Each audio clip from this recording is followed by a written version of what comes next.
Hello, this is Dr. Michael Gray from selfpaymd.com. And here we are, middle of the summer. Just wanted to talk about poison ivy. Lots of poison ivy out there.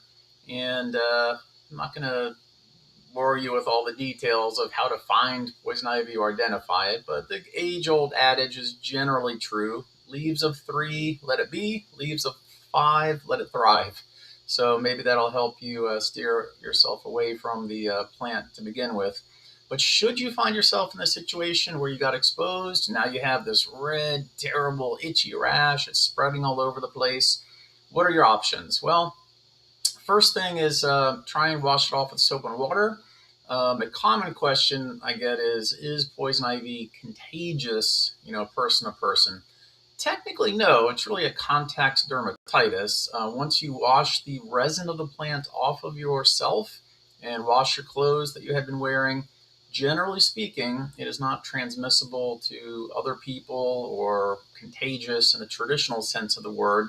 However, new spots can continue to break out on your own body just because your immune system is so hypersensitized to it that it continues to pop up in new areas. But once you wash off the resin, it is not really considered contagious. You don't really pass it person to person. And this is often a misconception because you can, however, get exposed to it again through secondary exposure. I've seen it many times. You have a dog, you're out on a hike, you got poison ivy, you wash yourself off, clean it off, and you wind up re-exposing someone else in the family. Well, it's actually could be from the dog. It could be from the clothes you wore. It could be from the gardening gloves you had been using. The dog runs through the brush, gets the resin on itself. Other kids in the family, other people in the family pet the dog. They wind up getting it too. And it gives the impression that it's contagious, but it's really not. It's not contagious in an infectious sense of the word. So once you clean everything with soap and water, not really contagious. And well, then what? What do you do? How do you treat it? Well, if it's mild, small area involved, not terribly bothersome, you can use cortisone cream over the counter. You could try topical Benadryl, oral Benadryl, Aveeno oatmeal bath. All of these things tend to be helpful. If it's more extensive or if it's in sensitive areas of the body, you might consider being seen for prescription medicines. Prescription medicines could include things like prescription topical steroids, mometasone or clobetasol if it's really bad, which is stronger than over-the-counter cortisone cream. There are prescription antihistamines like hydroxyzine that could be considered. And then, of course, the gold standard is steroids. Oral steroids are generally the most effective way to try and get rid of poison ivy as quickly as possible. And oral steroids are generally what I would recommend unless there's some medical reason that you can't take them. Medical reasons would be like you have active bleeding ulcers, some kind of contraindication to it, maybe brittle, uncontrolled diabetes, things like that should lead to precautionary stance when it comes to oral steroids. But if you're generally in good health and don't have any contraindications to it, then oral steroids like prednisone are generally the best way to try and get rid of bad poison ivy. I see it over and over where people are prescribed short courses of steroids like Medrol dose pack or short courses of oral prednisone.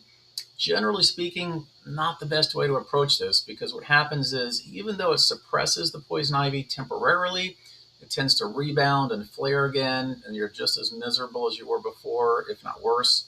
So I would think most people nowadays, most doctors would agree that a longer course of oral prednisone is generally the best way to try and get rid of poison ivy once and for all. I tend to use a 12-day taper, but again, it can be tailored person to person depending on the situation, your age, your weight, whether you've been sensitive to prednisone in the past or not. All of these things factor into it.